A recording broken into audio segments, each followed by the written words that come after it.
Pertama dan yang paling utama sekali, mari kita panjatkan rasa syukur atas ini yang juga alhamdulillah pada hari ini dan hadir ruangan guru ini dalam rangka Allah bentar lagi akan berputih untuk pembahasan materi oleh guru dan ibu Bana MP. Selamat datang, mari kita serahkan kepada Ibu dalam langsung saja kita mengingatkan tentunya untuk penahan sedikit di bawah kepala sebelum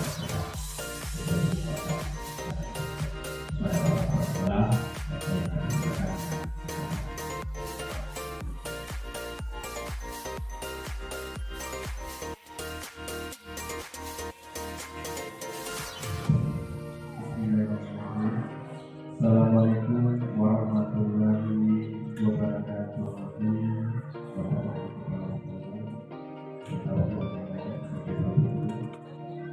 Salah seorang guru kita yaitu Ibu SPG yang saat ini masuk nominasi calon guru kita tahun 2020.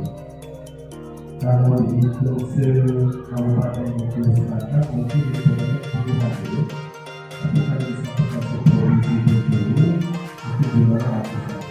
Jadi alhamdulillah syukur kita ada guru yang motivasi pada kebijakannya. Jadi yang dilakukan kita guru ada masuk sebagai calon guru. Beberapa hari yang lalu Ibu Bana sudah bertemu dengan saya memohon izin dan mampu mulai seminggu yang lalu beliau ini akan menantikan saya di rumah, yaitu Pak Zul Aktimarsa pada SMK. Nah, pendampingan ini selama 5 kali pertemuan ya. Alhamdulillah pertemuan pertama saya bantu beliau. Dan untuk pendampingan selanjutnya saya mengharapkan mungkin nanti Ibu Bana membutuhkan bantuan dari Bapak Ibu. Jadi mohon kesediaannya nanti dalam pendampingan selanjutnya kalau Ibu Bana meminta tolong meminta bantu, kita dengan ikhlas sukarela menolong waktu. Mudah-mudahan beliau ini nanti apa yang beliau kita ceritakan lulus dengan nilai terbaik. Amin. Lulus dengan nilai terbaik. Jadi apapun yang Ibu Bana butuhkan di sekolah itu kami siap mensupport. Contohnya hari ini saya sampaikan, maaf Bapak Ibu telah mengaku aktivitas saya. Mungkin kita pagi ini melaksanakan tugas dan kewajiban kita, tapi karena melihat kegiatan itu sangat penting dan sangat objek, salah satu pesan yang melengkapi tugas-tugas itu sebagai dalam juga, maka kita memberikan dukungan yang penuh dari kita. Jadi mohon maaf yang mewakili kita, insya Allah kedepannya diberikan kebijakan yang sekarang yang masih banyak atau yang kita jadi karena kita mengharapkan keikhlasannya dan syukurnya yang berbeda beda. Dan pada hari ini beliau akan mengembangkan ibaratnya yang membuatkan umpaman ini kita satu yang dia dapatkan selama mengikuti orientasi di bulan ini. Jadi akan akan disalurkan beberapa pengalaman. Jadi mudah-mudahan pengalaman yang kita dapatkan beberapa akan menumbuhkan motivasi bagi Bapak Ibu yang belum mengikuti program. Jadi silakan nanti di samping ada kegiatan lagi mungkin ada Bapak Ibu yang tak sharing dan bertanya lebih detail lagi. Terima kasih kepada Bapak ada pengalaman jadi alhamdulillah kegiatan pagi ini sangat positif bagi sekolah kita. Mudah-mudahan bersama yang berkali-kali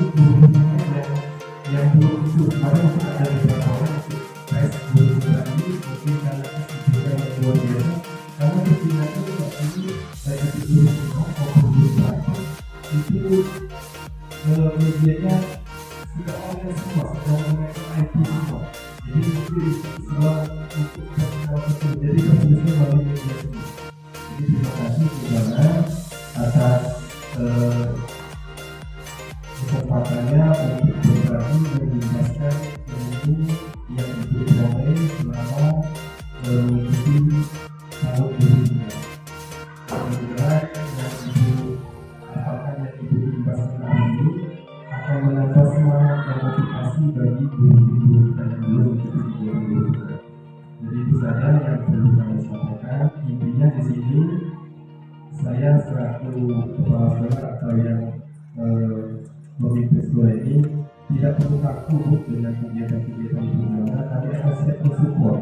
Nah, support ini baik tenaga maupun sesuai kemampuan sekolah.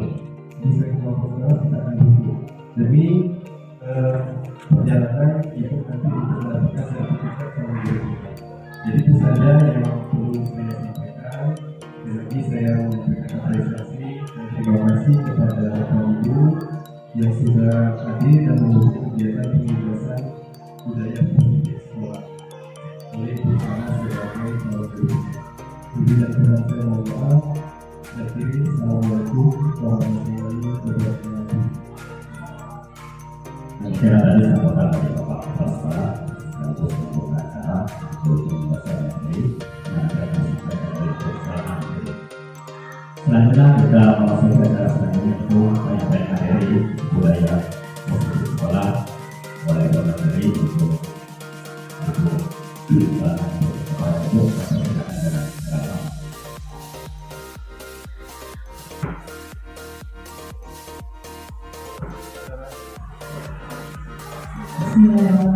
Assalamualaikum warahmatullahi wabarakatuh. Waalaikumsalam warahmatullahi wabarakatuh. Alhamdulillah segala puji syukur kami panjatkan kepada Allah Subhanahu wa taala yang memberikan kesehatan sehingga kita hadir di rumah ini. Salam dengan berkat dari jasa beliau kita bisa mengikuti alam yang menggunakan teknologi sederhana. Pertama-tama saya ingin mengucapkan terima kasih yang sebesar-besarnya kepada Bapak Kepala Sekolah yang sudah bersedia memfasilitasi saya untuk melanjutkan pembahasan materi sebagai calon guru penggerak pada hari ini.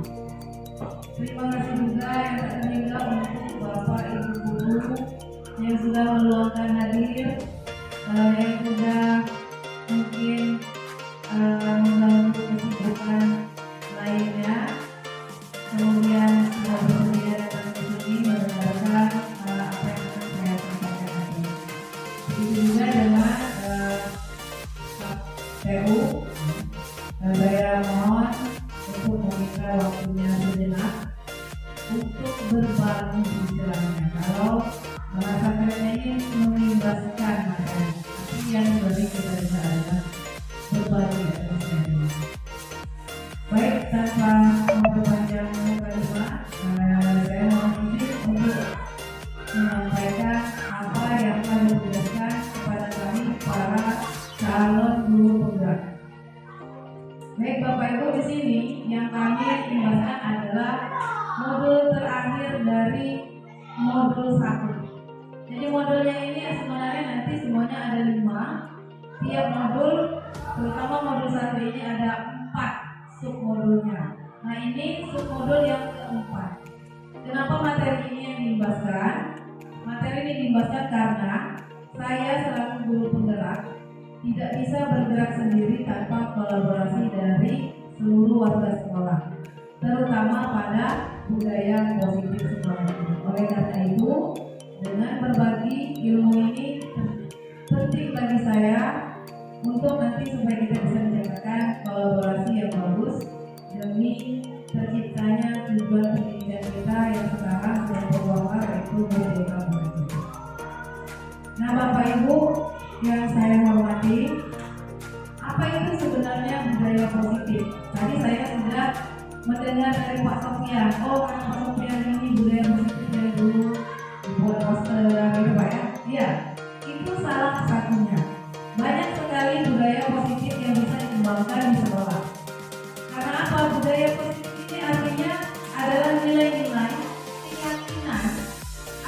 kebiasaan-kebiasaan di sekolah yang berpihak pada peserta didik. Tujuannya adalah agar peserta didik berkembang menjadi pribadi yang kritis, hormat, dan bertanggung jawab.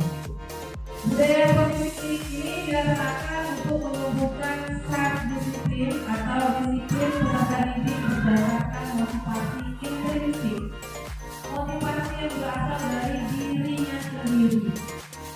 Kita memperkecil motivasi dari luar, disuruh guru, motivasi karena takut dengan guru, motivasi karena hal-hal lain, itu kita perkecil, tapi kita memperbesar motivasi dari dalam diri sendiri peserta didik. Apa saja budaya positif di sekolah yang bisa kita lakukan? Dengan membuat poster-poster nilai-nilai kebaikan seperti yang diungkapkan oleh Pak Sofian di awal, itu termasuk dalam disiplin positif dan nilai-nilai kebajikan yang besar. Nah, nanti kita akan bahas satu persatu. Nah, di dalam modul ini kami membahas tentang disiplin positif dan kebajikan yang besar, kemudian apa saja teori motivasi, hukuman, penghargaan dan sosial manusia, kemudian bagaimana posisi-posisi yang diambil oleh seorang guru dalam melakukan restitusi, dan yang terakhir adalah penerapan restitusi dengan segitiga restitusi. Nah, apa saja ini? Akan saya jelaskan. Yang pertama tentang disiplin positif dan nilai-nilai kebajikan yang besar. Kita berpedoman pada pendapat Bapak Pendidikan kita, yaitu Ki Hajar Dewantara, Bapak Ibu, di mana menyatakan bahwa di mana ada kemerdekaan, disitulah harusnya ada disiplin yang kuat. Jadi sekarang negara kita sudah merdeka. Untuk mengisinya, justru kita harus menguatkan disiplin itu. Sesungguhnya disiplin itu bersifat self-disiplin, yaitu kita sendiri yang mewajibkan kita dengan sekeras-kerasnya untuk melakukan kebajikan. Nah, sebab kalau misalnya tidak tercipta self-disiplin, maka baru dibutuhkan pendisiplinan dari penguasa lainnya. Ini jalan terakhir.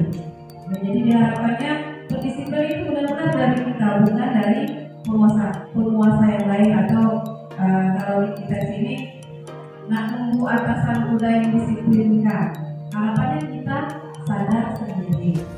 Nah, begitu juga dengan para peserta didik kita harapkan. Tidak mesti menunggu instruksi dari kita, tidak mesti ditunggui, tidak mesti dimarah oleh guru. Harapan kita dengan menerapkan budaya positif ini, anak-anak akan tumbuh sendiri disiplinnya berdasarkan motivasi dalam dirinya sendiri. Nah, kemudian untuk itu Ki Hajar menyatakan bahwa untuk mencapai kemerdekaan dalam konteks pendidikan kita saat ini, yaitu menciptakan murid yang merdeka belajar, syaratnya adalah harus ada disiplin yang kuat. Disiplin ini dimasukkan adalah disiplin diri yang memiliki motivasi internal. Nah, kata merdeka menurut Ki Hajar Dewantara itu artinya tidak terlepas dari perintah, akan tetapi bisa cakap untuk buat memerintah diri sendiri. Itu maksudnya merdeka. Orang yang mereka adalah orang yang pandai memerintahkan dirinya sendiri, bukan orang yang bergantung pada orang lain. Karena sejatinya kalau masih bergantung dengan orang lain, maka itu berarti diri kita masih terjajah, masih mengharapkan orang lain, masih bersandar pada orang lain. Apapun tindakan kita, kalau tidak ada pengaruh orang lain, kita tidak bergerak, berarti kita masih belum merdeka. Dengan kata lain, seorang memiliki disiplin diri berarti mereka bertanggung jawab dengan apa yang dilakukan, karena mereka mendasarkan tindakan mereka pada nilai-nilai kebajikan universal. Dari tadi disinggung kebajikan universal. Apa itu kebajikan universal? Nilai kebajikan ini adalah sifat-sifat positif manusia yang merupakan tujuan mulia yang ingin dicapai setiap individu. Di dalam pendidikan, Bapak Ibu, nilai kebajikan yang harus kita punya, yang harus kita kembangkan pada peserta didik kita kenal dengan profil belajar Pancasila. Apakah sekedar ini nilai kebajikan? Tidak, Bapak Ibu. Ibaratnya kalau kita wajib mengetahui Nabi dan Rasul ada 25, tapi bukan berarti juga sekali. Tapi di sini dalam untuk mengembangkan nilai kebajikan yang dituangkan dalam profil pelajar Pancasila yang pertama tentang bahwa peserta didik kita harus dikembangkan beriman, bertakwa kepada Tuhan Yang Maha Esa dan memiliki karakter yang mulia atau berakhlak mulia. Yang kedua yang kita harus kembangkan dari peserta didik kita adalah sifat mandiri. Kemudian bernalar kritis, berkebinekaan global, gotong royong dan kreatif. Yang kedua mengenai teori motivasi. Dalam menerapkan budaya positif sekolah untuk meningkatkan motivasi intrinsik, motivasi internal di dalam diri anak, maka kita harus tahu dulu teori-teori motivasi. Berdasarkan teori motivasi, Bapak Ibu ada 3 sebenarnya motivasi yang ada di dalam diri seseorang. Ada 3 jenis. Yang pertama, seseorang yang motivasinya untuk menghindari ketidaknyamanan atau hukuman. Ya, misalnya murid datang pagi-pagi sekedar supaya tidak terlambat dan didenda dengan dibawa pergi ke kampus, seperti itu. Jadi pas sampai tidak ada kegiatan apa-apa karena motivasinya sekedar menghindari hukuman. Kadang-kadang kalau berpikir dia tidak nyapu, padahal dia sudah ada tempatnya. Nah ini motivasi yang hanya untuk menghindari ketidaknyamanan atau hukuman. Yang kedua, motivasinya adalah untuk mendapatkan imbalan atau penghargaan dari orang lain. Nah ini anak-anak yang mau bekerja kalau dipuji. Nah, amat dipuji, diinai kalau kita kacau balau. Nah ini berarti anak-anak masih memiliki motivasinya untuk mendapatkan imbalan atau penghargaan dari orang lain. Dan motivasi yang ketiga adalah untuk menjadi orang yang mereka inginkan dan menghargai diri sendiri dengan nilai-nilai yang dipercaya. Nah Bapak Ibu, dari 3 jenis motivasi ini kira-kira motivasi yang 1, 2, 3 yang lebih bagus yang manakah? Kalau ada dalam diri kita inginnya motivasi yang ketiga. Inilah disebut dengan motivasi internal. Memang kita melakukan sesuatu itu karena kita ingin, bukan karena disuruh si anu, bukan karena nanti akan dikasih hadiah, ya. Tapi memang kita ingin melakukannya untuk menghargai diri kita sendiri. Mungkin kita punya kualitas, kita punya kemampuan, kita ingin menunjukkan kepada orang lain bahwa kita berharga. Kemudian kita juga ingin melaksanakan nilai-nilai yang kita percaya. Maka itulah dikatakan motivasi internal. Nah, apa hasilnya dari ketiga motivasi tadi? Di sini ada yang kita sebut dengan identitas gagal akibat dari suatu hukuman. Kemudian ada identitas sukses karena terlahir disiplin melalui konsekuensi dan restitusi. Nah Bapak Ibu, kalau ternyata dari teori motivasi yang 3 tadi, kemudian sekarang kita mengenal apa itu hukuman dan penghargaan. Hukuman ini apabila kita berikan, ya, jadi di sini ilmunya bisa untuk Bapak Kepala Sekolah kepada guru, Bapak Ibu guru kepada murid, atau diri kita sendiri sebagai orang tua kepada anak-anak kita, Bapak Ibu. Jadi ini ilmunya secara umum. Kalau kita memberikan hukuman, maka sesuatu yang menyakitkan akan terjadi. Bisa jadi walaupun anak dia hatinya tersakiti, walaupun hukumannya dijalankan dia merasa sedih. Kemudian ada rasa tidak nyaman bagi murid atau anak untuk jangka waktu yang cukup panjang. Kemudian murid atau anak akan tersakiti. Jadi hukuman ini terkadang baik yang memberikan hukuman atau yang menerima hukuman sama-sama tersakiti kadang-kadang.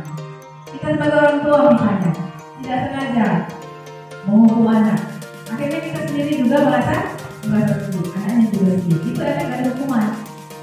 Kemudian ini dikatakan identitas gagal. Kenapa? Karena hasilnya diberi hukuman itu mungkin tidak ada dalam jangka waktu yang panjang.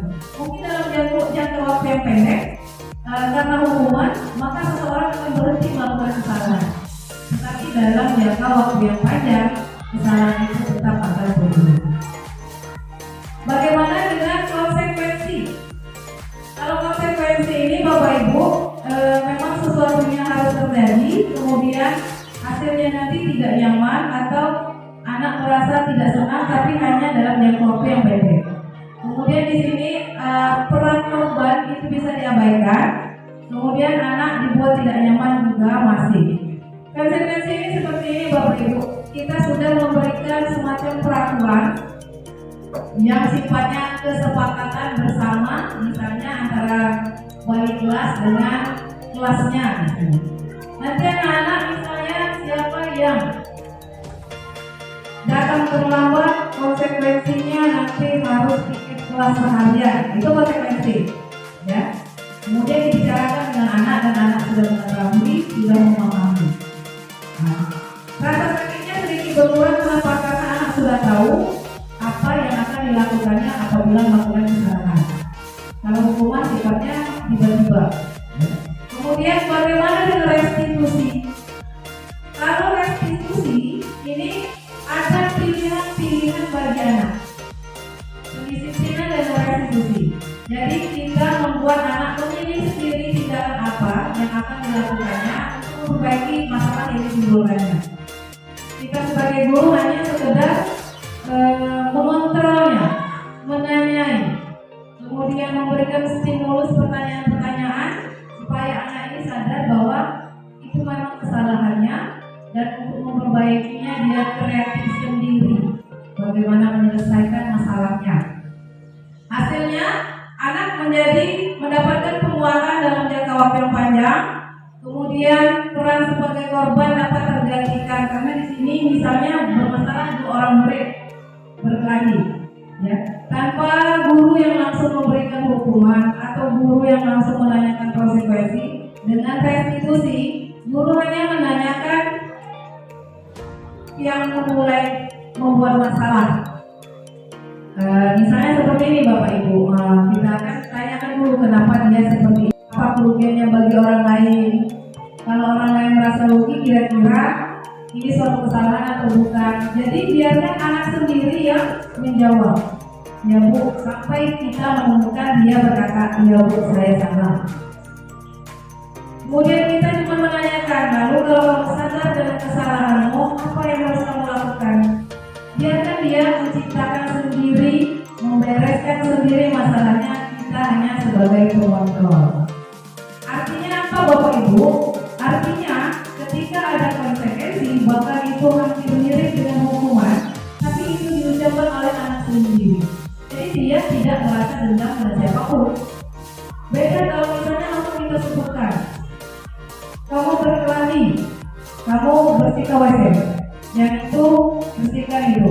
Dia justru akan menyalahkan guru yang memberikan hukuman, tidak menyadari kesalahannya telah melukai orang lain karena berkelahi. Nah kemudian yang terakhir, anak tidak akan merasa tersakiti, tetapi mendapatkan penguatan. Karena apa? Yang memilih tindakan untuk menyelesaikan masalah itu anak sendiri. Jadi kalau misalnya dia ingin meluapkan kesalahan, tidak ada tempat untuk meluapkan, karena kita sebagai guru hanya bertanya saja. Sementara yang menentukan sikap seperti apa, menentukan tindakan seperti apa adalah anak itu sendiri. Jadi tidak akan ada rasa dendam terhadap gurunya dari murid tersebut. Nah kemudian Bapak Ibu, selanjutnya tentang penghargaan. Kita sering ya memberikan penghargaan, lomba misalnya, kemudian juara kelas, juara umum. Sebenarnya bagaimana penghargaan ini kalau pengaruhnya dalam jangka pendek dan jangka panjang? Penghargaan efektif jika kita menginginkan seorang melakukan sesuatu yang kita inginkan dalam jangka pendek. Karena jika dalam jangka waktu yang panjang, penghargaan lagi dan lagi, maka akhirnya orang tersebut akan bergantung kepada penghargaan. Jika dapat penghargaan untuk melakukan sesuatu yang baik, maka timbul harapan untuk mendapatkan penghargaan di kegiatan selanjutnya, Sehingga apa? Secara tidak sadar kita mengurangi kegiatan baik yang kita lakukan. Biasanya kita bekerja sebaik mungkin sebelum tahu ada hadiah, ikhlas, kemudian kita melakukan semampu mungkin. Tapi ketika sudah ada hadiah, kedepannya ada kegiatan yang sama, itu akan terasa Bapak Ibu, motivasi kita berkurang. Kenapa? Karena sudah ada harapan untuk mendapatkan penghargaan. Motivasi yang tadi untuk kebaikan diri kita sendiri, untuk meningkatkan kualitas, akhirnya berkurang menjadi untuk mendapatkan penghargaan. Nah, jadi di sini ada bahayanya Bapak Ibu, terutama apabila penghargaan ini berlaku dalam jangka panjang. Mungkin itulah sebabnya kita di pendidikan sekarang ini mulai di sekolah-sekolah tidak ada lagi di rapor ditulis juara. Ini tujuannya supaya anak-anak belajar memang karena ingin merubah dirinya, supaya anak-anak ingin belajar memang karena ingin menjadi kualitas diri yang lebih baik, bukan karena ingin juara 1, bukan karena ingin juara 2 atau juara 3. Kenapa Bapak Ibu niat yang seperti ini berbahaya? Karena kalau niatnya hanya ingin menjadi seorang juara, dia melupakan rata-rata. Dia juara 1 misalnya di sini, tapi rata-ratanya hanya mendekati kakaknya. Artinya perubahan itu tidak terlalu tampak. Kalau dia niatnya hanya ingin jadi juara, maka dia akan mencari sekolah-sekolah yang notabene mungkin peserta didiknya sedikit dan tidak ada saingan. Nah, ini misalnya anak kita mau SMA, karena motivasinya bukan untuk mencari yang lebih baik, motivasinya ingin mendapatkan juara, maka dia mencari sekolah-sekolah yang tidak sesuai dengan apa yang dibutuhkannya, hanya sekedar mau menjadi juara. Dia tidak kompeten di SMK, masuk ke SMK. Dia tidak niat sebenarnya masuk ke SMA lain, tapi karena mau jadi juara tadi, atau memperhatikan kualitas dan kejiwaannya. Jadi kesimpulannya Bapak Ibu, penghargaan itu sebenarnya tidak efektif, terutama untuk jangka waktu yang panjang. Mematikan kreativitas, kemudian menurunkan kualitas, mengurangi motivasi, bahkan bisa merusak hubungan, terutama yang persaingan juara 1-2 misalnya. Kemudian mengurangi ketepatan, dan bahkan penghargaan ini bisa disamakan hasilnya dengan menghukum. Pasti nanti ada yang tersakiti. Ya, makanya kita kalau ada yang rankingnya turun, ada yang nangis, seperti itu kan, artinya ada yang tersakiti. Nah, ini juga yang memungkinkan yang menjadi dasar pendidikan kita akhirnya tidak menuliskan lagi ya juara-juara itu di rapor. Walaupun nanti ada beda pendapat juga, tetap ada yang merasa penting hanya untuk informasi. Harapannya motivasi anak tetap untuk memperbaiki kualitas diri, bukan hanya untuk mendapat juara 1, juara 2 atau juara 3. Nah, budaya positif yang selanjutnya Bapak Ibu ini tentang keyakinan kelas. Ada Bapak Ibu yang pernah mendengar ini sebelumnya? Ini termasuk budaya positif yang bisa dikembangkan di sekolah Bapak Ibu. Dan ini mungkin termasuk baru dari saya juga, saya baru mendengar. Kalau budaya-budaya positif kebajikan universal sudah sering ya. Sekarang ini ada keyakinan kelas. Kalau saya sendiri memandangnya, keyakinan kelas ini sama dengan aturan kelas. Tapi kenapa diubah menjadi keyakinan Bapak Ibu? Karena pengaruh kata aturan dan keyakinan itu berbeda. Sudah dipresetkan anak-anak, aturan dibuat untuk dilanggar. Kenapa? Yang pertama, biasanya yang membuat aturan itu adalah wali kelasnya. Tanpa kesepakatan murid, tanpa kesepakatan yang akan melaksanakannya, bahkan guru yang membuatnya terkadang melanggarnya, sehingga anak-anak berkata aturan untuk dilanggar.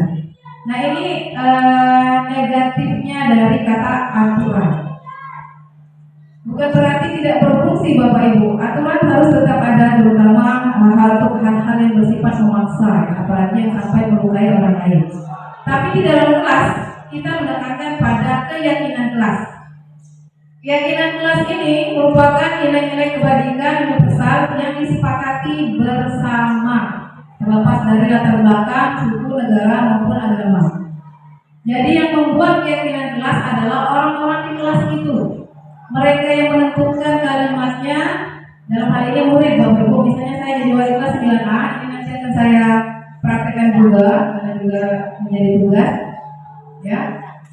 Dan ternyata caranya saja yang berbeda dari aturan. Kalau aturan kita buat, nah ini aturan yang baik. Pokoknya kalau kalian melaksanakan ini, insya Allah kelas kita akan aman dan tertib. Nah seperti itu kalau aturan. Tapi kalau keyakinan ada prosesnya Bapak Ibu. Kita kumpulkan anak, kita hanya mengontrol anak. Kira-kira anak sikap menghormati yang kalian tahu apa? Coba tulis. Jadi anak-anak menulis sendiri. Oh menghormati itu bicara sopan, misalnya. Kepada orang tua satu itu termasuk menghormati. Mereka akan memilih sendiri. Kemudian kita kumpulkan ke depan ke papan tulis, kita tempelkan. Baru nanti kita pilih, kita perbaiki kalimat-kalimat dari anak. Hanya menggunakan kalimat dalam bentuk positif. Jadi Bapak Ibu kalau kita membuat poster-poster di sekolah, sekuat mungkin menghindari kata yang mengandung unsur kata negatif seperti jangan buang sampah sembarangan. Sebenarnya sama kalimatnya dengan buanglah sampah pada tempatnya, tetapi dengan harapan kalimat positif memberikan budaya positif. Bukan karena kalau seperti misalnya kalimatnya jangan, itu takutnya anak-anak melahirkan rasa takut, bukan rasa sadar. Jadi kalau kita membuat kalimat apapun untuk meningkatkan budaya positif, maka kalimatnya juga harus positif. Misalnya, jangan berlari di koridor sekolah. Kita buat berjalanlah di koridor. Tidak dilarang. Nah, itu kata-kata yang mengandung unsur negatif. Hanya kita ubah saja bentuknya dalam bentuk positif.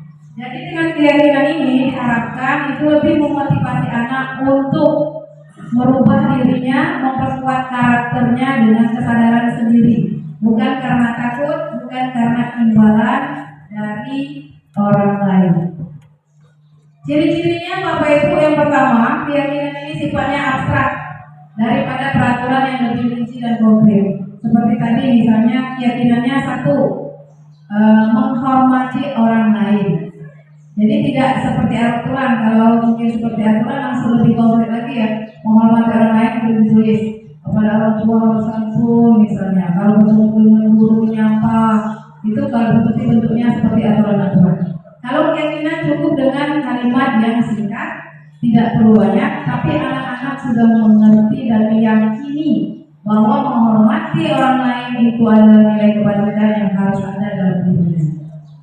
Yang kedua, berupa pernyataan dalam kalimat positif yang tidak terlalu banyak. Jadi keyakinan kelas ini bisa ditinjau dari waktu ke waktu sesuai dengan kebutuhan anak. Selanjutnya adalah kebutuhan dasar manusia.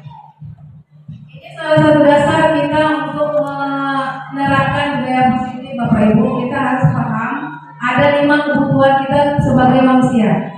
Kita guru manusia, anak murid juga manusia. Artinya kebutuhan ini ada semua. Bahkan dari anak-anak TK sekalipun. Kebutuhan yang pertama adalah bertahan hidup.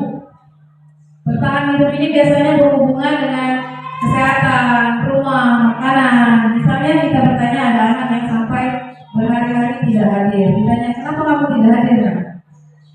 Saya sakit Bu. Artinya si anak ingin memenuhi kebutuhannya bertahan hidup. Kalau dia datang ke sekolah, bisa jadi dia tambah sakit seperti itu.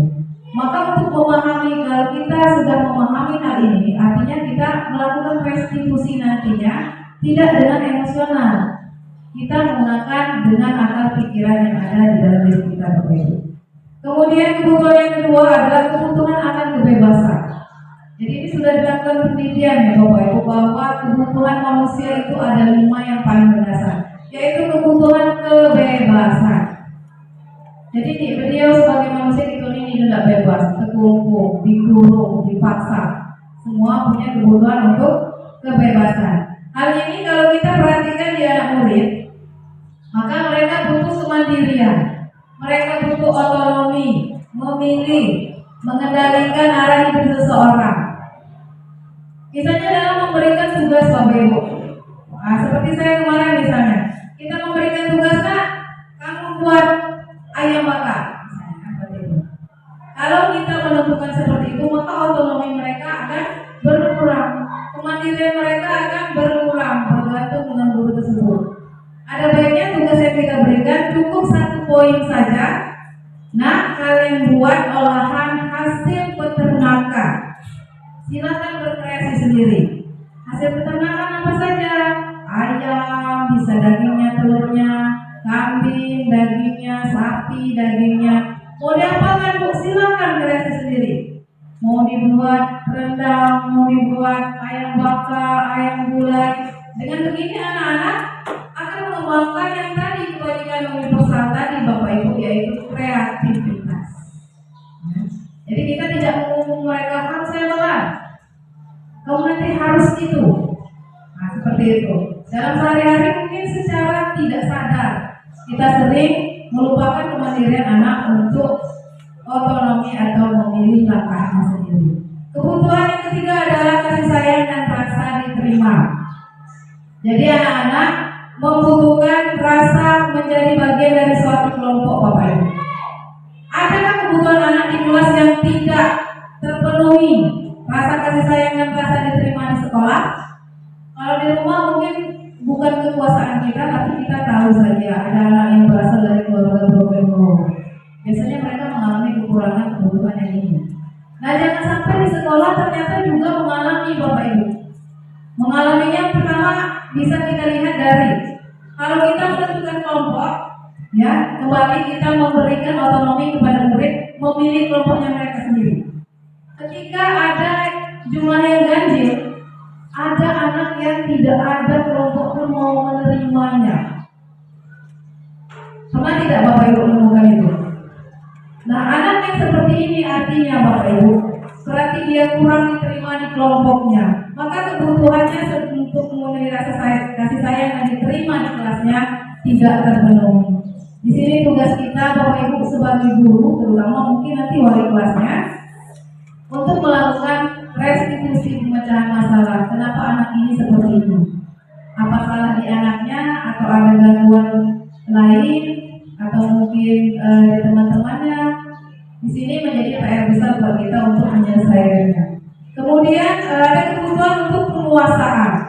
Jadi anak memiliki kebutuhan untuk mencapai sesuatu, untuk mengetahui, menempatkan kompeten, keterampilan, kemudian diakui atas prestasinya. Jadi Bapak Ibu misalnya kalau saya mengajar, pada umumnya proses pembelajaran yang dilakukan oleh misalnya anak kita, Aleka, misalnya Ferdi, itu kan tidak secepat teman-teman yang lainnya. Tetapi ada Bapak Ibu pada masanya ketika saya pembelajaran pengenalan nama tulang dari kepala sampai ujung kaki, itu yang paling cepat justru mereka berdua, Ferdi dan Aleka waktu itu. Nah, supaya kebutuhan mereka atas pengakuan atas prestasi mereka, maka saya jadikan mereka tutor supaya bagi teman kelasnya. Jadi saat itu mereka ada rasa tersendiri bangga. Wah, saya jadi tutor di kelas. Saya yang menolong yang juara 1, Katri, Febri dan lainnya untuk bagaimana cara cepat mengenali nama-nama kelompok tersebut. Ya. Dan saya lihat ternyata setelah itu dari yang biasanya malas-malasan belajar, anak kita yang ini akhirnya jadi lebih rajin sekarang. Mungkin motivasinya mulai terbentuk. Kemudian yang terakhir ini adalah kebutuhan akan kesenangan. Jadi kita sering ya anak ketawa-ketawa, bergelut, karena memang itu kebutuhan mereka. Jadi mana Bu?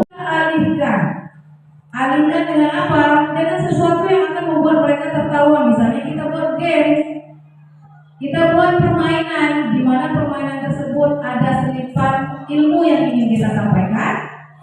Pembelajaran kita sampai, anak-anak tetap tertawa, tetap gembira, kebutuhannya terpenuhi, kewajiban kewajiban kita menjalankan tugas juga terlaksana. Kemudian dalam restitusi ini, restitusi Bapak Ibu dari tadi saya bilang restitusi. Apa sih restitusi ini sebenarnya? Jadi restitusi ini adalah proses pendisiplinan Bapak Ibu.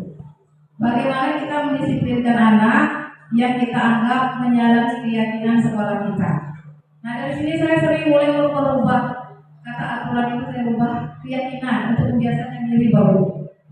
Semoga kita semua juga bisa mengubahnya. Karena kalau aturan itu terasa seperti dipaksa, tapi kalau keyakinan bisa. Kita datang, kita yakin sekolah ini dengan kita datang jam 7.30 maka pembelajaran kita akan berhasil. Anak-anak akan mematuhi kita, setidaknya mereka tahu, oh Pak Guru ini tidak pernah terlambat, Ibu Guru ini tidak pernah terlambat.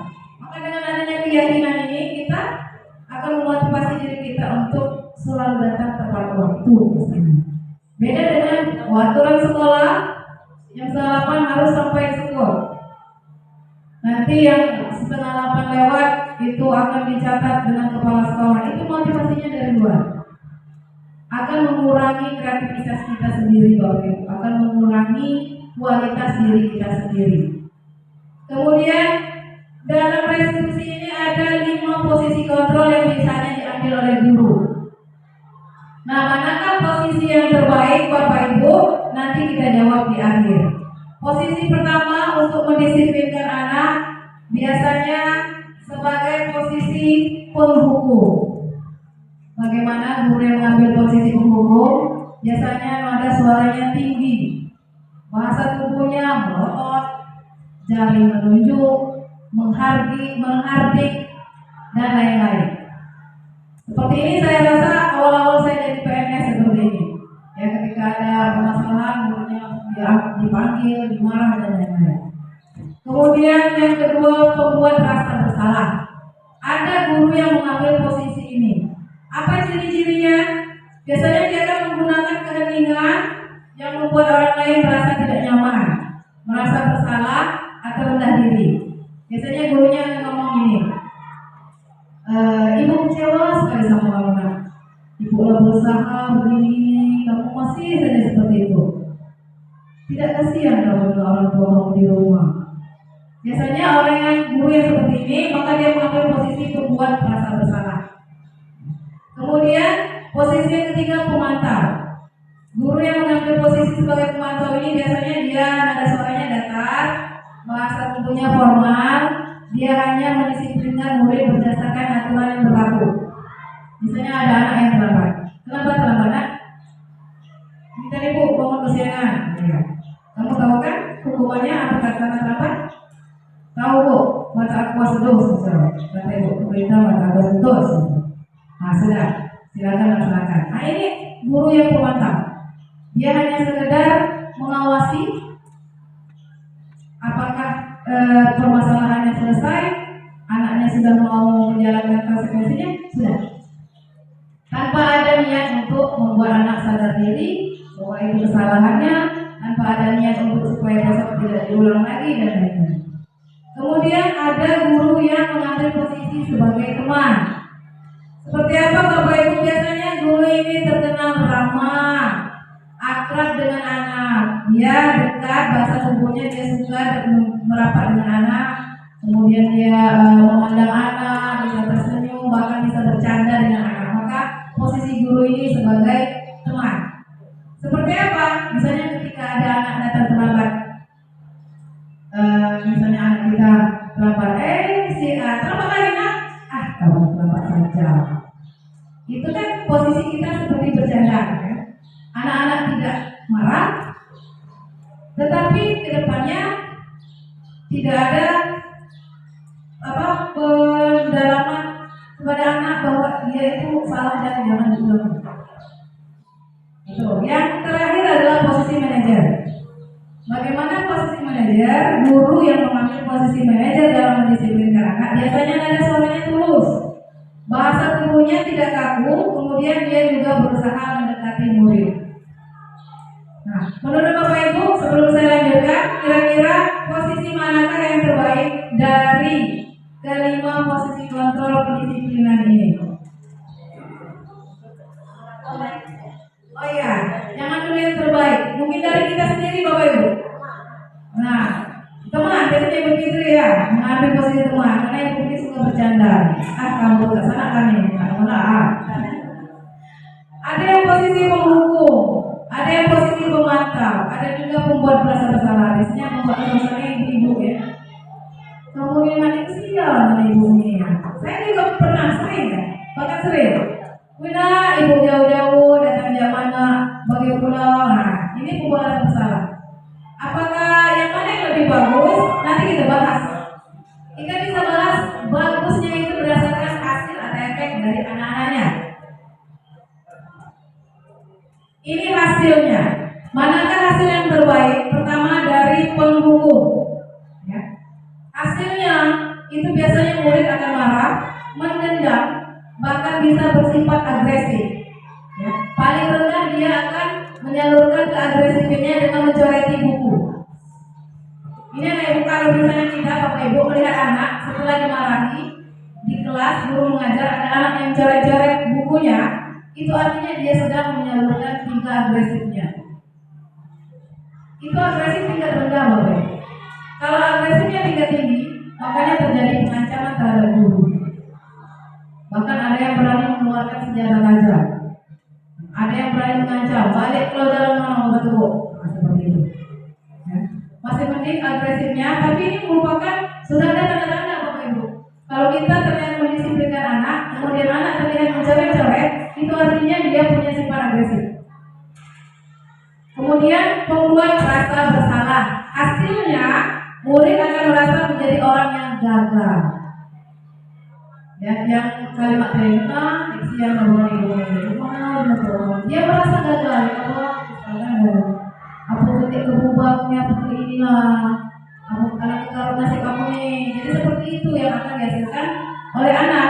Jadi dia merasa tidak akan sanggup membahagiakan orang lain. Kemudian bagaimana posisi pemantau hasilnya? Murid memahami konsekuensi yang harus dijalankan karena telah melanggar. Kemudian dia dibuat tidak nyaman dan murid yang seperti ini hasilnya harus terus diawasi. Bagaimana posisi teman? Hasilnya murid akan senang. Dia akan senang dengan guru itu, akrab dengan guru itu, sekaligus dia hanya bergantung dengan guru itu. Kalau ada perintah yang dipatuhinya, perintah guru itulah. Kalau ada masalah, dia pun akan kabur hanya dengan guru yang disenanginya itulah. Itu efek kalau kita selalu mengambil posisi sebagai teman. Bagaimana posisi sebagai manajer? Posisi sebagai manajer ini murid menjadi pribadi yang mandiri, merdeka, bertanggung jawab atas segala perilaku dan sikapnya yang pada akhirnya menciptakan lingkungan positif, nyaman dan aman. Bagaimana posisi manajer ini? Seperti yang saya beritahukan presentasi di awal, dia hanya memberikan kesempatan kepada murid untuk menyadari kesalahannya. Kemudian memancing murid untuk melakukan tindakan apa yang harus dia lakukan agar permasalahan yang dia buat itu dapat dia selesaikan sendiri. Jadi guru tidak jalan emosional, anak juga ditekankan kepada pemikirannya sendiri. Jadi apapun yang dia katakan akan dia lakukan karena memang dia yang menginginkan. Misalnya ada anak belaga Bapak Ibu sampai baju lepas dalam korbannya. Kita mungkin kalau sebagai pemukul langsung menghukum anak yang membuat baju temannya lepas semua. Hukumannya entah apa, lari lapangan, apa.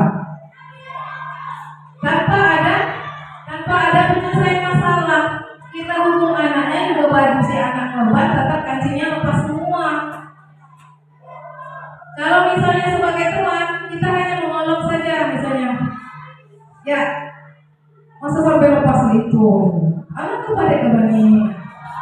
Kita bercanda-canda tapi tidak ada penyesalan di dalam diri anak bahwa dia telah merugikan orang lain. Bagaimana posisi pemantau? Ketika ada kejadian tersebut, posisi pemantau hanya, nah, karena kabarlah melepaskan kancing baju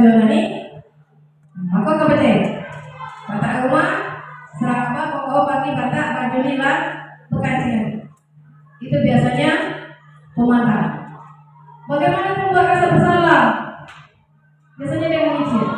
Dia siap apa ini mau belikan. Anjing orang lepas galak. Padahal sebenarnya permasalahannya bukan di situ. Kita mau membuat dia bersalah semakin bersalah tanpa memberikan solusi juga bukan sesuatu yang baik. Nah, bagaimana manajer? Seorang manajer akan menanya anaknya dulu, kenapa dia sampai melakukan seperti itu. Jangan-jangan memang kemarin baju dia yang dilepasi dengan si korban, betul kan? Maka kita harus tanya dulu, alasannya apa? Bu, alasannya ini, adik bu, sekedar betul saja ini. Tahu tidak bahwa itu merugikan orang lain? Jadi kita membuat dia sadar kalau melepaskan baju itu orang lain yang merasa rugi. Nanti ada konsekuensi yang harus dilakukan. Tahu bu, kalau kancingnya lepas galau, jadi pastilah dia yang merasa rugi, bukan aku. Misalkan. Kita hanya menanya lagi, terus bagaimana kamu mengatasi masalah ini? Biarkan dia yang mikir. Misalnya, kalau bu, aku ini jauh, ganti aja batasi batang dia memberikan kajian misalnya. Kalau misalnya si korban merasa setuju, maka kita tidak masalah. Tapi kalau misalnya korbannya kebutuhannya kancingnya jadi, bukan mau duit, maka di sini tugas manajer untuk kembali memancing si anak yang pelaku. Nah, bagaimana? Dia butuh bajunya kembali seperti awal. Kalau kamu kasih duit, bajunya belum tentu seperti awal. Maka si anak akan terpancing untuk ya sudah bu kalau begitu. Biar saya yang jahitnya, biar saya yang upahkan, biar saya. Artinya dia sendiri yang mengucapkannya, bukan dari kita Bapak Ibu. Sehingga anak tidak berhak untuk dendam dengan kita, kan kita hanya bertanya. Nah ini posisi yang paling aman menurut saya. Bagaimana menurut Bapak Ibu? Mana hasil yang terbaik? Posisi mana yang menghasilkan pemecahan masalah yang terbaik? Apakah sebagai teman, penghukum, pemantau, pembuat rasa bersalah atau manajer? Sebagai manajer. Bapak Ibu semuanya sudah ini ya, bisa memahami. Tinggal bagaimana kita menerapkannya ke depan. Nah ini restitusi tadi Bu. Bisa dilaksanakan dalam 3 tahap. Pertama, yang paling bawah kita menstabilkan identitas. Kita memanggil anak bukan untuk maksud menanyakan di situ siapa yang melakukan kesalahan, siapa yang membuat anak merasa tertekan. Misalnya dia terlambat. Kenapa kamu katakan terlambat? Terlambat Bu. Oh iya terlambat. Kenapa datang terlambat? Oh siang banget. Sebenarnya yang mau kesiangan itu banyak, yang bukan kok saja. Ini menenangkan lebih dahulu. Tujuannya apa? Supaya nanti pas kita bertanya yang lain-lain, anaknya terbuka. Amal setiap datang lagi berjeliti, kan tiba-tiba anak itu tertutup, sampai mau berbicara saja tidak bisa, karena takut dulu. Tapi dengan adanya penstabilan identitas, maka si anak merasa seperti guru ini berpihak padanya. Ya, jadi misalnya kita ucapkan, oh kamu bukan satu-satunya yang pernah melakukan ini, atau setiap orang pasti pernah melakukan kesalahan, kan? Jadi si anak merasa tenang. Supaya kita bisa melanjutkan ke tahap kedua, yaitu validasi tindakan yang salah. Nah ini proses penyadaran kesalahan pada anak. Sadar di anak ini salah, tapi dengan pertanyaan-pertanyaan. Misalnya kita tanya, kamu pasti tentu punya alasan mengapa melakukan itu. Kemudian bisa juga kita tanya, ada tidak cara yang lebih efektif yang akan kamu butuhkan misalnya. Ini hanya misalnya. Dan yang terakhir, cara ketiga adalah menanyakan keyakinan. Di sini kita mulai menerapkan apa yang disebut dengan keyakinan kelas. Apa yang kita tanyakan? Kita tanyakan keyakinan di sekolah kita ini seragamnya seperti apa, kan? Oh iya Bu, kalau baju batik jilbabnya ini warna hitam. Kalau baju putih ya warna jilbabnya warna putih. Ini merupakan penanaman keyakinan. Yakin nak kita seragamnya seperti itu? Ini salah, yakin Bu, memang seperti itu yang sudah ditentukan oleh sekolah. Kemudian kita tanya juga, kamu maunya apa? Kamu mau seperti apa? Jadi kita hanya memberikan pilihan-pilihan kepada murid, bukan langsung menghukum, bukan langsung menentukan waktu. Biarkan anak murid yang menyelesaikan masalahnya, kita hanya membantu mengontrolnya saja. Ketika saya mencoba menyelesaikan permasalahan, di sini saya pinjam anaknya Palen kelas 8 untuk melakukan restitusi pada anak yang datang dengan pakaian berbeda dari yang lain. Ini si anak mengaku kalau jilbabnya basah. Soalnya berarti jilbab hitam tapi dia pakai jilbab putih. Jilbabnya basah. Kapan basahnya Kak? Kemarin. Oh, basahnya kemarin. Jadi sekarang jilbabnya belum kering. Iya. Kita langsung pancing yang pertanyaan lagi. Nak, kalau hari ini hujan lagi, besok hujan lagi, lusa hujan lagi, apakah pakaianmu akan selalu seperti itu? Jadi anak mikir, oh enggak Bu, berarti saya tidak selalu perlu tiap hari ke hujan setiap hari. Jadi apa yang kau lakukan nak? Berarti sepulang sekolah saya harus, ini jawaban si anak ya. Tanpa ini kan ini jawaban si Palen. Berarti saya harus langsung jemur pulangnya Bu. Kalau bisa cuci dulu langsung jemur, letakkan di tempat yang bisa kering cepat di bawah kulkas atau di mana. Kalau ternyata kita pancing lagi. Kalau ternyata mati lampu, masih juga tidak kering, bagaimana? Maka dia mikir, oh berarti saya harus punya jilbab cadangan Bu kalau seperti itu. Gimana mencarinya cadangannya? Jilbab mak kami ada yang warna hitam. Jilbab kakak aku ada yang warna hitam. Jadi mungkin aku harus minjam. Nah, jadi mereka sendiri yang mengeluarkan solusinya Bapak Ibu. Kita tidak nanggung-nanggung. Oh ya, bagus akan begitu. Berarti besok tidak seragam ya? Iya Bu. Kalau misalnya hujan bisa langsung dijemur sesuai dengan ucapan Palen. Kalau misalnya ternyata tidak kering juga harus cari jilbab alternatif lainnya. Ini saja Bapak Ibu, ada di kanal YouTube saya selengkapnya cara restitusi. Kemudian sekali lagi saya ucapkan terima kasih telah hadir dan mengikuti pembahasan ini sampai selesai. Saya mohon maaf bila ada kata yang kurang berkenan. Akhir kata, Assalamualaikum warahmatullahi wabarakatuh.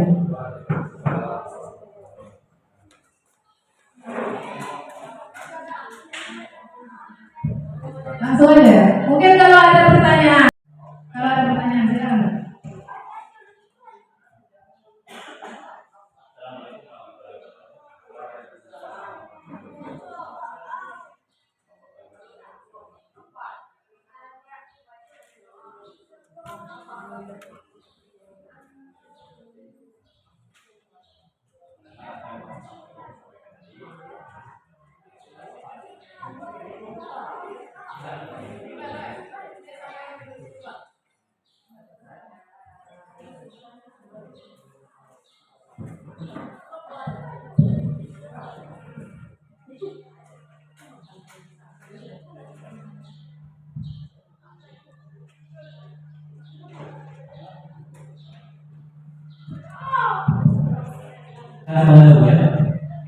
Jadi apa yang dulu sampaikan tadi itu tentu harapan kita idealnya memang seperti itu ya di sekolah. Nah sekarang apa yang harus kita lakukan pada saat ini kan kita sedang berproses di sekolah kita. Tentu banyak hal yang perlu kita lakukan. Maksud saya tidak hanya sekedar teori, tapi betul-betul kita implementasikan dalam kegiatan kita di sekolah. Gitu. Karena terus saja apa yang kita lakukan pada saat ini sebenarnya kita mungkin lepas dari teori tersebut kan. Jika kita itu kan tidak terukur apa yang kita kerjakan itu kan tidak terukur. Gitu. Kemudian banyak hal yang mungkin perlu kita perbaiki. Kalau bisa memang harus kita kerjakan karena kita kan bukan coba-coba kita sekarang ini kan bukan coba-coba. Memang betul kan kita sudah berproses. Dan seperti misalnya yang dilakukan oleh Bu Amrita misalnya kan. Nah,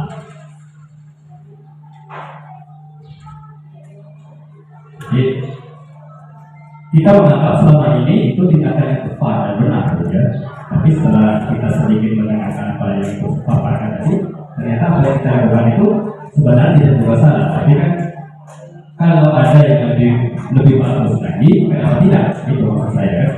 Ayo, pertama mungkin kalau Kalau bisa kenapa tidak kita laksanakan gitu kan? Karena kita memang sudah teorinya sudah ada kan, sudah kita dengar tadi.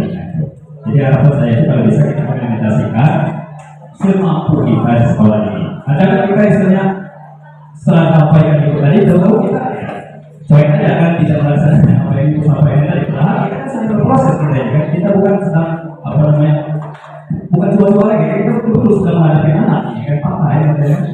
Jadi maksud saya itu bisa tidak kita melaksanakan itu dengan bibir itu kan, seperti misalnya apa yang saya sampaikan tadi, kalau kita laksanakan, kita kan setiap ada kesalahannya kan seperti itu.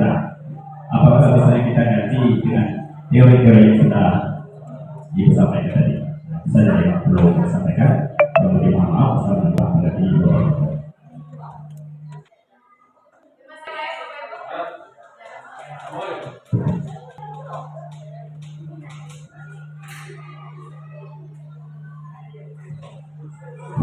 Bismillahirrahmanirrahim. Assalamualaikum warahmatullahi wabarakatuh.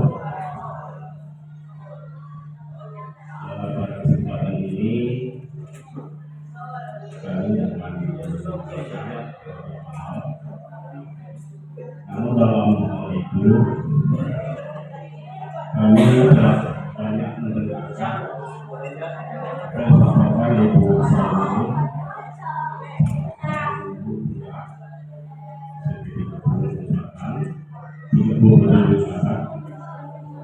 sekalian kami selesai materi yang disampaikan ini seperti apa yang disampaikan oleh materi tadi sebenarnya sudah dilakukan, namun hasil kalau itu aturan yang saya tahu itu menuju kepada aturan dari atas ke bawah. Itulah yang kita lakukan selama ini. Nah, saya pernah melakukan itu dari bahasanya. Tahun lalu saya pernah di suatu kelas.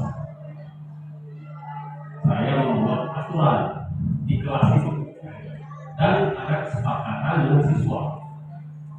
Saya bilang seandainya ada yang mengganggu kita lagi belajar, kira-kira apa sanksinya? Maka timbullah dua alternatif bagi kita. Yang pertama anak keluarkan, yang kedua pukul. Kalau jangan pukul, nggak apa-apa, pukul dengan buku. Yang kedua itu dua alternatif itu. Maka saya lakukan lagi. Kita satu aja apa sanksinya? Merujuk kepada pukulan tadi, pukul dengan buku aja. Ya, gitu.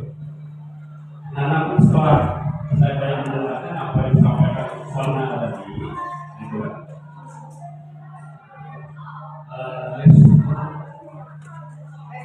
restitusi di sebuah sekolah, ada kemungkinan restitusi ini bisa beda kelas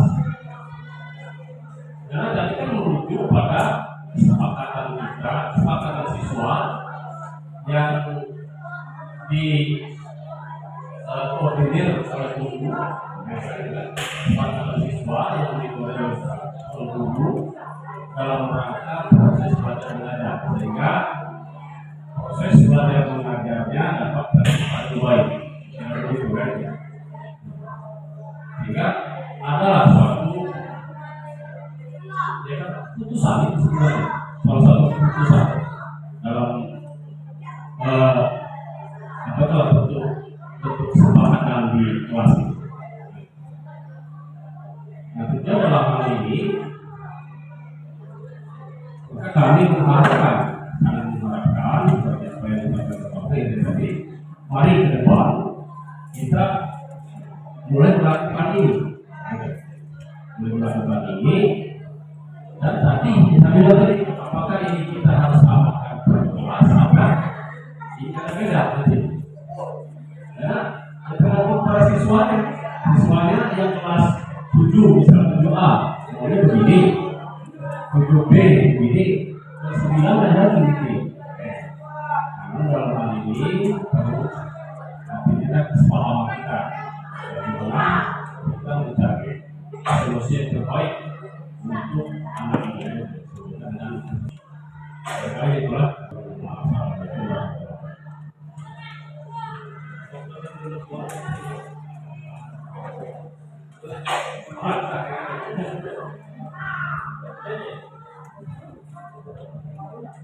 terima kasih atas pertanyaannya. Saya sangat senang ternyata ada respon sebenarnya dari pertanyaan ini dari materi yang panjang tadi. Pertanyaan, kalau ditanya apakah bisa direlasikan dengan kualitas guru kita, dengan segala kompetensi yang dimiliki oleh guru kita, insya Allah bisa. Hanya memang berproses. Kita kan sebagai manusia tidak tiba-tiba bisa melejitkan kompetensi dalam hitungan kilat. Mulai dari mana? Mulai dari diri sendiri dulu, Bapak Ibu. Kita ajak guru lain berkolaborasi. Dalam hal ini pemerintah mempercayakan guru penggerak untuk menggerakkan guru lainnya. Kemudian mulai kita ajak kolaborasi ke siswa. Nah, kalau misalnya nanti kolaborasi kita efektif, semuanya produktif, mau berubah, insya Allah kedepannya kita akan mendapatkan hasil yang lebih baik daripada yang sekarang. Mudah-mudahan ya Bapak Ibu. Kemudian yang kedua, tambahnya, tentu saja ini kita harus kolaborasi seluruh warga sekolah. Kita juga harus berdiskusi dengan pemimpin sekolah kita juga bagaimana baiknya, bagaimana aturan-aturan. Jadi aturan-aturan sekolah tetap ada Bapak Ibu. Aturan sekolah tetap ada, tetapi bahasanya kita ubah menjadi keyakinan sekolah, itu saja. Ya. Kalimatnya tidak ada yang menggunakan kalimat negatif. Kemudian pertanyaan dari Pak Sofian, alhamdulillah Pak Sofian ini pernah menerapkan, cuma dulu keluar nama apa? Namanya sekarang keyakinan kelas. Kalau dulu memang kita buat itu adalah aturan atau kesepakatan kelas. Apakah kesepakatan kelas yang menjadi keyakinan kelas itu akan sama atau berbeda-beda? Jelas berbeda. Kita pembelajaran merdeka ini, Merdeka Belajar, kita memberikan pembelajaran sesuai dengan kebutuhan anak, termasuk keyakinan kelas sesuai dengan apa yang dibutuhkan anak. Misalnya di kelas 7A yang memang selalu ikut, pasti akan timbul kesepakatan supaya pembelajaran itu tidak ada lagi keributan. Berbeda dengan di 8P yang belajar diam, bahkan ditanya ada yang tidak paham diam, misalnya kan, dia tidak akan timbul untuk menciptakan suasana yang tidak ribut. Tapi mungkin keyakinan kelasnya jadi timbul supaya apa? Aktif dalam pembelajaran. Jadi Bapak Ibu, keyakinan kelas ini akan berbeda-beda sesuai kebutuhan kelas masing-masing, tapi tidak menyalahi keyakinan sekolah atau yang masih kita kenal sekarang aturan sekolah. Jadi aturan sekolah tentang seragam, tidak boleh nanti kelas ini keyakinan kelasnya mau hari Senin ini mau pakai ini, ya, tidak boleh. Itu sudah menjadi aturan sekolah tentang keseragaman berdasarkan hasil rapat guru-guru dan kepala sekolah misalnya. Jadi aturan sekolah itu kita ubah menjadi keyakinan sekolah, dan keyakinan kelas kita buat tidak boleh menyalahi keyakinan sekolah. Bisa berbeda-beda tiap kelas sesuai dengan kebutuhan kelas masing-masing. Ini saja Bapak Ibu. Mungkin ada tanggapan selanjutnya, silakan. Assalamualaikum warahmatullahi wabarakatuh. Waalaikumsalam warahmatullahi wabarakatuh. Tidak mati atas bertanya dok. Soal saya yang pertama, tadi ada keyakinan kelas. Kalau dulu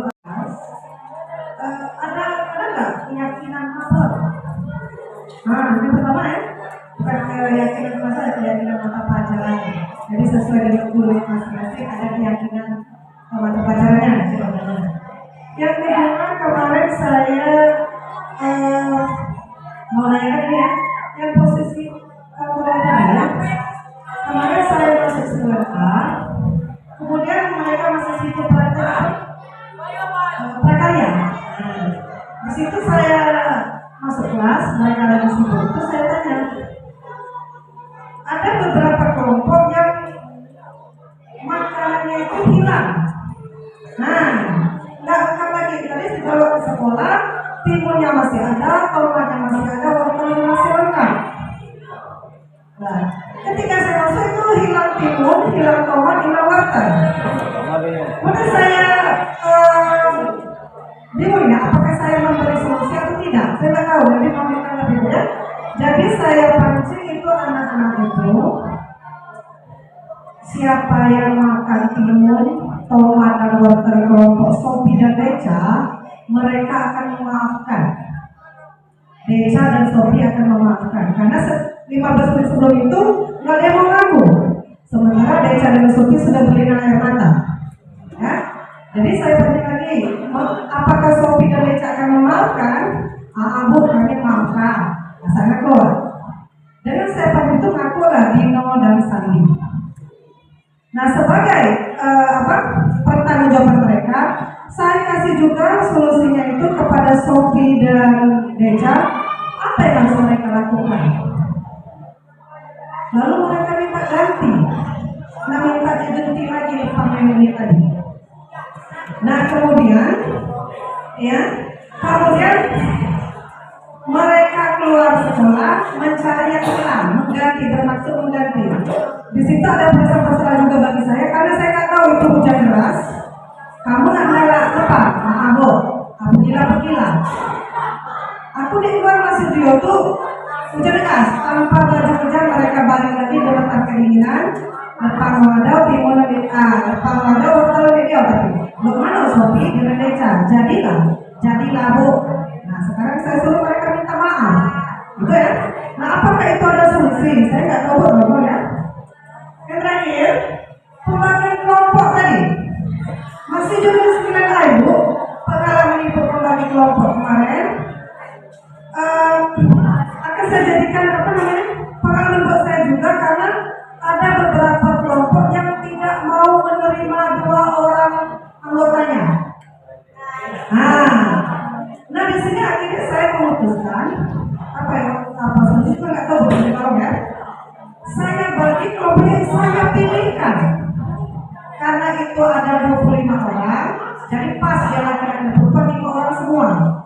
Saya pindahkan lah yang mereka nggak mau ngambil kelompoknya tadi. Ya? Jadi sebelum itu saya kasih tahu anak-anak sekalian bahwa kita itu dilahirkan sama-sama nggak bawa apa-apa. Nggak ada manusia yang bodoh, nggak ada pula yang pintar banget. Saya kasih seperti itu. Jadi kita harus menerima kekurangan dan kelebihan kita. Bahkan saya kasih tahu, ya, kalau itu punya kelebihan semua. Begitu juga ibu juga punya kelebihan. Jadi anak saya, kelebihan ibu apa? Saya kelebihan bahan berat badan. Nah, jadi jangan nggak mau menerima orang ini gemuk, nggak mau. Yang ini malas, nggak mau. Yang ini jadi itu apakah itu juga solusi? Terima kasih. Assalamualaikum warahmatullahi wabarakatuh. Masih ada satu penanya lagi. Setelah itu kita break dulu ya.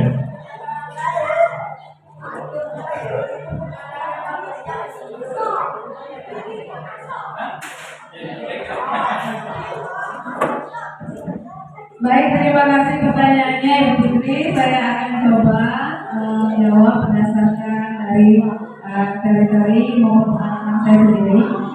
Yang pertama, bagaimana dengan keyakinan mapan? Ya, tadi kita bicara keyakinan sekolah, keyakinan kelas, sekarang keyakinan mapan. Tentu saja bisa dibuat, tidak ada salahnya.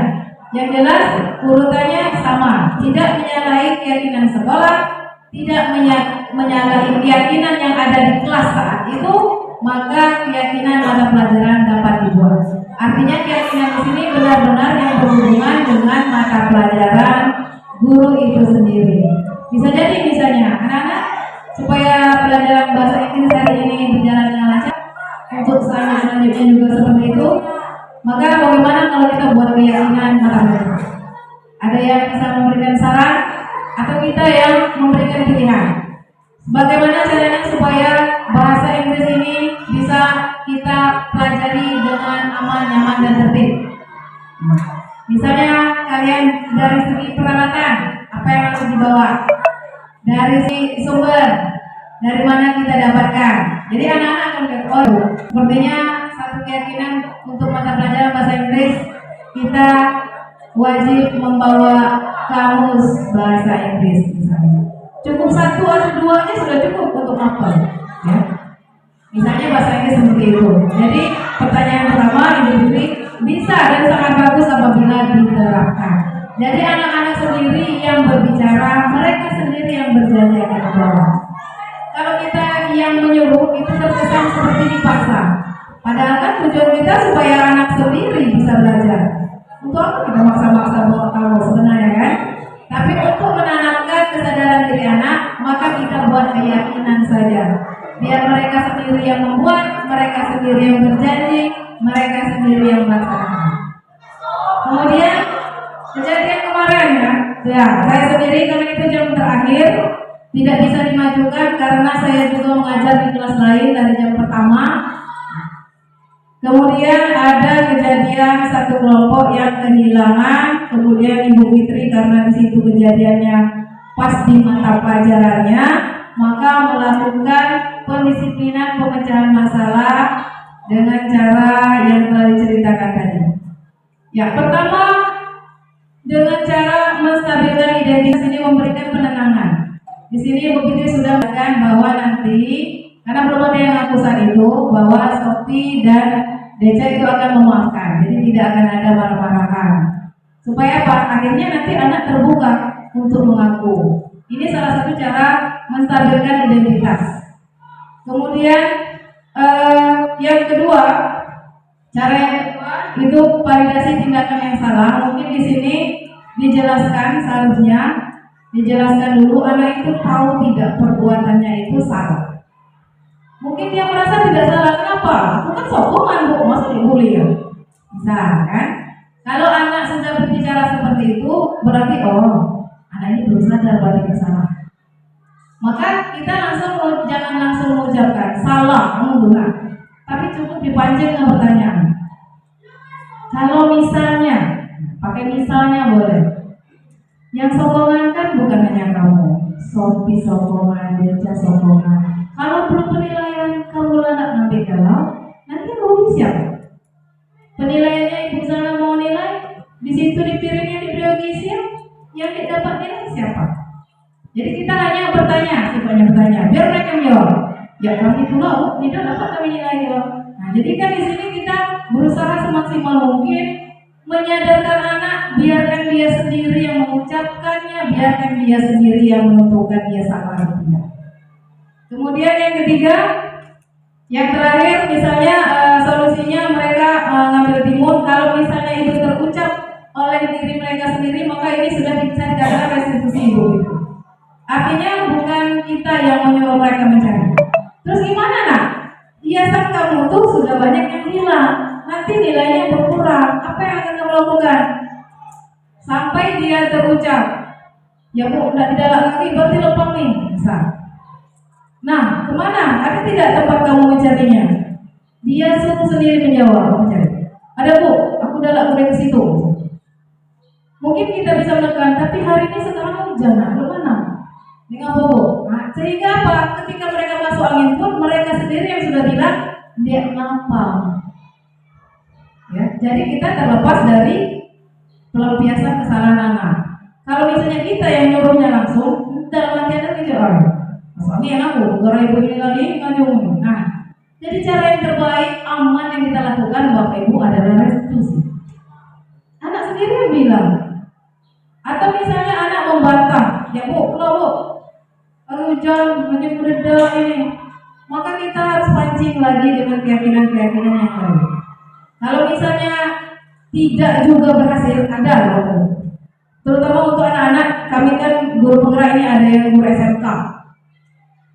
Itu restitusinya sulit sekali, bahkan bisa tidak ada hasil sama sekali. Maka dari fasilitator itu berbicara bahwa restitusi ini tidak harus selesai di satu kali pertemuan. Besok bisa dipanggil lagi, ditanyakan lagi. Karena apa Bapak Ibu? Terkadang kondisi emosional anak saat itu belum stabil. Mungkin dia masih merasa marah, mungkin dia masih merasa dendam, tapi di lain waktunya sudah agak teredam. Bisa kita restitusi kembali dengan cara yang sama sampai kita menemukan kesadaran sendiri di anak tersebut. Jadi kita bayangkan anak-anak kita rasanya belum terlalu sulit, masih bisa restitusi dengan cepat. Beda dengan anak SMK. Beda dengan SMK. Kalau saya mendengar dari guru SMK yang juga guru penggerak, yaitu Pak Asep ya. Karena jalan yang mereka ambil selama ini pakai tangan doang, langsung diikuti, termasuk saya sendiri. Tapi setelah mendengar itu, anak banyak bisa waktu tuh. Ya, jadi kita berproses, tidak mungkin pula tiba-tiba berubah seperti malaikat. Kita kan manusia juga ya, Bapak Ibu. Nah, cara yang Ibu Pin berikan menurut saya itu sebagian sudah melakukan restitusi. Jadi anak melakukan tindakan yang diambilnya atas inisiatif dia sendiri, bukan kita suruh. Sehingga apa? Resikonya dia akan tanggung sendiri, tidak menyalahkan kita sebagai gurunya. Yang ketiga, sebagai kelompok ada dua, seperti yang saya bilang, memang 9A, ya, karena saya wali kelasnya. Memang saya selalu temukan ketika saya membagi kelompok secara mandiri untuk melatih kemandirian anak, selalu dua orang itu yang tidak ada yang mau menerima. Ya. Kemudian terakhir kemarin waktu kelompok prakarya saya restitusi. Caranya gimana? Saya panggil ketua kelompok masing-masing yang sudah tertutup maju ke depan. Oh ya, satu lagi Bapak Ibu, kalau bisa, kalau restitusi ini masih ada hubungannya mungkin dengan aib anak, dengan rahasia anak, sebaiknya restitusi dilakukan di ruangan khusus, bukan di depan kelas atau di mana. Tapi yang ini karena kaitannya tidak terlalu kena aib, mungkin karena tidak dapat kelompok saja. Jadi saya panggil ke depan perwakilan setiap ketua kelompok dengan dua orang tadi, dilakukan restitusi. Pertama kita tanyakan dulu, kenapa kalian, alasannya apa sehingga tidak ada yang mau menerima dua orang ini. Jadi terbuka semua, ini. Jadi kita menenangkan juga, jangan menyalahkan kelompok yang tidak mau menerima. Jangan pula memihak orang dua yang tidak diterima juga. Kita ambil posisi netral ya.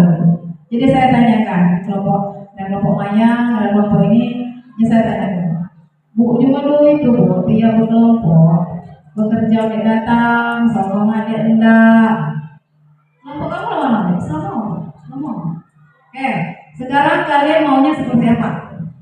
Ya kami mau kalau mereka masuk kelompok kami sesuai ikuti dengan kesepakatan. Sekarang tanya dengan anak dua, kalian mau seperti apa nak? Ya kami tidak dapat kelompok Bu. Nah kalau kalian mau dapat kelompok, mau diterima dengan kelompok lain, apa yang harus kalian lakukan? Nurut dalam kesepakatan. Yakin nak kalian bisa nurut? Kalau bisa. Nah mereka sudah meyakini bagaimana kelompok. Jadinya berebut. Udah langsung kelompok kami aja, jadilah namanya sokongan loh. Seperti itu. Ini intinya Bapak Ibu, kita tidak menyakiti anak, kita ambil posisi netral, tetapi permasalahan tetap terselesaikan. Ya, karena memang ada anak-anak kadang cikir, gitu ya. Cikirnya di sini bisa jadi karena latar belakang memang ada yang ekonominya di bawah sehingga untuk sokongan itu sulit. Jadi kita berikan solusi. Nanti nak, kalau misalnya kamu tidak sanggup memberikan sumbangan sepakatan kelas, coba kamu berikan solusi. Misalnya apa yang bisa kamu lakukan? Bu, aku baca masa aku. Bu, ikan nongkrong aku nanggur. Aman dapat tunjukkan uang ini. Nah, jadi kelompok yang lain gimana? Budaya positif sekolah yang disampaikan oleh Bapak Ibu Suzana Fitri Ekarim. Mari kita akhiri acara ini dengan sama-sama melafazkan adalah Alhamdulillahirobbilalamin. Assalamualaikum warahmatullahi wabarakatuh.